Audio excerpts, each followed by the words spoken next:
Take 5 seconds to try a mental experiment. Attempt to predict exactly what your next thought will be, the specific topic, the phrasing, and the moment it will arrive.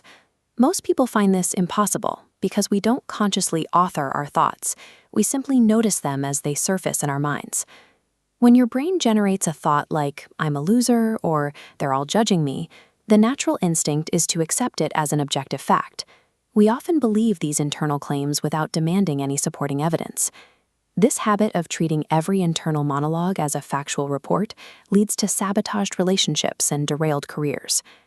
The most significant damage to our lives often stems from this blind trust in our own unverified thoughts. In 1995, MacArthur Wheeler robbed a bank in broad daylight without a mask. He had covered his face in lemon juice, convinced that because the juice works as invisible ink on paper, it would make him invisible to the security cameras.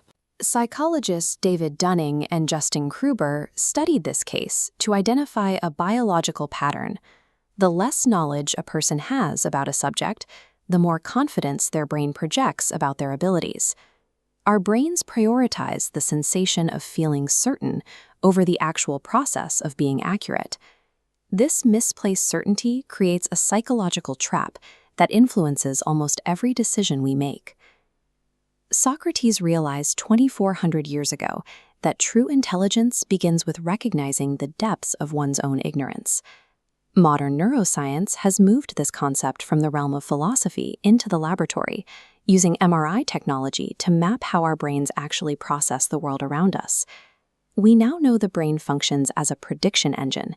It generates a guess about reality first, then looks for sensory evidence to support that guess later. If you happen to see a coiled rope in a dark forest, your brain may instantly signal a snake. This system prioritizes the speed of your survival over the accuracy of the observation. We are using a primitive biological system built for rapid survival to navigate the nuanced, complex problems of the modern world. This predictive system directly creates confirmation bias. If you decide a person is untrustworthy, your brain will actively collect every minor slight as evidence, while filtering out their more positive actions. This MRI highlights the anterior cingulate cortex.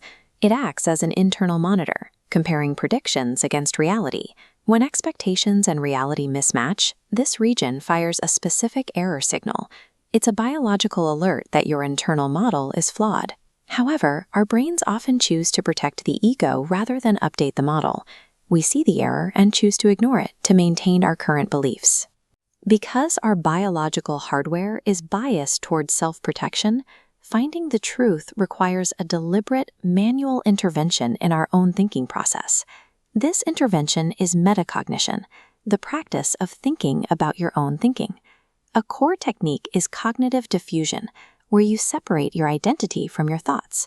You shift from saying, "I am a failure," to saying, "My brain is generating a thought about failure." Viktor Frankl argued that our greatest power lies in the small space between a stimulus and our response to it. Stepping into this observer mind allows you to view your impulses with detachment, which is the first step toward making more rational decisions. You can build this habit through thought labeling. Research shows that accurately naming an emotion engages the prefrontal cortex and lowers your immediate emotional reactivity. System 2 is error logging. By writing down your specific assumptions before an event and comparing them to the actual outcome, you can identify the recurring flaws in your own logic. If you track your confidence level alongside your predictions, you will likely see a significant gap. This practice makes it impossible to ignore how often our certainty is completely unsupported by our results. You can also use the outside view. By asking what advice you would give a friend in your exact situation, you remove the emotional noise that usually clouds your judgment. Charlie Munger advocated for the inversion method. Instead of asking how to succeed, you ask how to guarantee failure. Identifying the habits that ruin a project provides a clear list of specific errors to avoid.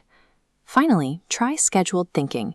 By assigning a 15-minute daily block specifically for your worries, you train your brain to stop giving every random thought immediate attention.